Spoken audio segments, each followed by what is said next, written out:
Hello everyone, welcome back to Mr. Al. Hi, I'm Zalawata. I would like to share my experience.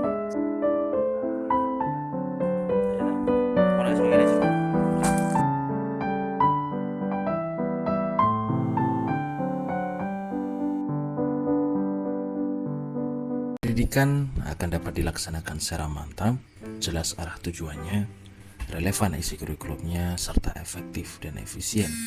Metode atau cara-cara pelaksanaannya hanya apabila dilaksanakan dengan mengacu pada suatu landasan yang kokoh.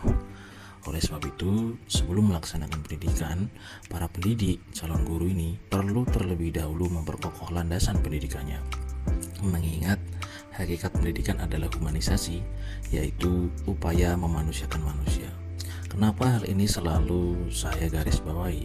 Karena pendidik perlu memahami hakikat manusia sebagai salah satu landasannya. Konsep hakikat manusia yang dianut pendidik akan berimplikasi terhadap konsep dan praktik pendidikannya. Semakin mantap, semakin kuat definisi konsep tentang manusia yang dianut oleh para pendidik, maka semakin jelas dan arah tujuan pendidikannya. Sasaran pendidikan adalah manusia. Pendidikan bermaksud membantu peserta didik untuk menumbuh kembangkan potensi-potensi kemanusiaannya. Wujud sifat hakikat manusia mencakup 1. Kemampuan menyadari diri sendiri, 2. Kemampuan bereksistensi, 3. Pemilikan kata hati atau intuisi, yang keempat moral, kelima kemampuan bertanggung jawab, keenam rasa kebebasan atau kemerdekaan, ketujuh kesediaan melaksanakan kewajiban dan menyadari haknya, kedelapan kemampuan menghayati kebahagiaan. Kedelapan kompetensi inilah yang sejatinya harus kita ajarkan kepada para anak didik. Sedangkan dimensi-dimensinya kita bisa lihat ada dimensi individualisme, keindividualan, kemudian dimensi sosial, dimensi susila, dan dimensi keberagaman.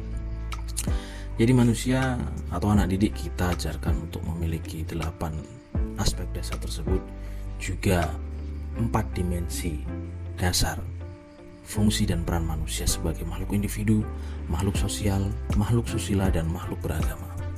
Karena sifat hakikat manusia dan segala dimensinya hanya dimiliki manusia, tidak ada dalam hewan. Ciri-ciri khas tersebut membedakan secara prinsipil antara hewan dan manusia. Adanya sifat hakikat tersebut memberikan tempat dan kedudukan pada manusia sedemikian rupa sehingga derajatnya lebih tinggi daripada hewan dan sekaligus menguasai hewan, terutama kemampuan menghayati kebahagiaan pada manusia.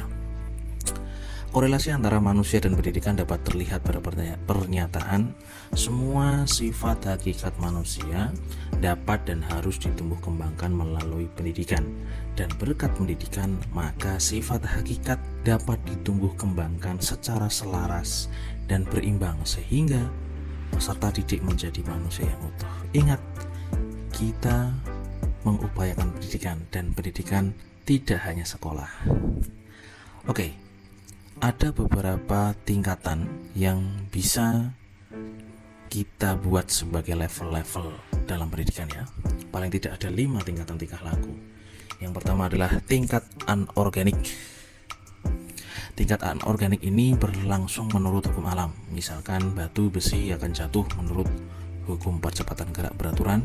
Hal ini terjadi pada manusia, misal jatuh dari atap atau yang lainnya. Yang kedua adalah tingkat vegetatif. Adanya proses pertumbuhan dan kehidupan seperti tumbuhan pada manusia juga terdapat fungsi peredaran darah, fungsi berkembang biak, dan sebagainya. Artinya ini memiliki fungsi alamiah ya. Yang ketiga adalah tingkat animal atau hewan, didorong oleh insting, naluri, dan nafsu. Manusia memiliki gerakan naluri dan nafsu. Terkadang kita merasa lapar ya kan, terkadang kita ingin doing something based on the instinct gitu kan, dan sebagainya. Yang keempat tingkatan human manusia ya, berupa kemampuan, pengertian, berpikir, sadar, pendirian, memiliki kata hati, mengakui norma-norma, dan memiliki kemauan, didukung kemampuan berbahasa. Yang terakhir adalah tingkat abstrak. Ketika manusia sudah mampu menguasai tingkat anorganik, vegetatif, animal, dan human, maka tingkatan tertinggi adalah tingkat abstrak atau tingkat absolut, ya, di mana manusia bisa mencerna sebuah konsep dalam dirinya, juga konsep metafisis, religius, dan transendental. Artinya apa transendental? Artinya manusia memiliki dorongan untuk memahami arti hidup, ya, ingin mengetahui hubungan tertingginya dengan Sang Maha Pencipta. Nah, inilah yang menjadi titik penting dan korelasi antara manusia pendidikan, bahwa pendidikan tidak hanya mengajarkan manusia untuk menguasai ilmu pengetahuan, tidak hanya untuk menguasai skill basic saja, tetapi dia juga atau kita juga harus memberikan penyadaran kepada anak-anak atau manusia bahwa dia adalah manusia. Ingat, manusia memiliki 8 kompetensi dasar yang sudah saya sebutkan tadi, kemudian memiliki 4 dimensi, dan memiliki 5 tingkatan. Nah, inilah yang harus diajarkan kepada anak-anak, ya. Oke, saya kira begitu untuk diskusi terkait dengan manusia pendidikan. Mudah-mudahan bermanfaat dan bisa Anda ikat dalam sanubari dan batin bahwa saya akan menjadi seorang pendidik dan saya harus tahu apa yang akan saya lakukan. Oke, terima kasih atas perhatiannya. Sampai jumpa di video selanjutnya. Terima kasih.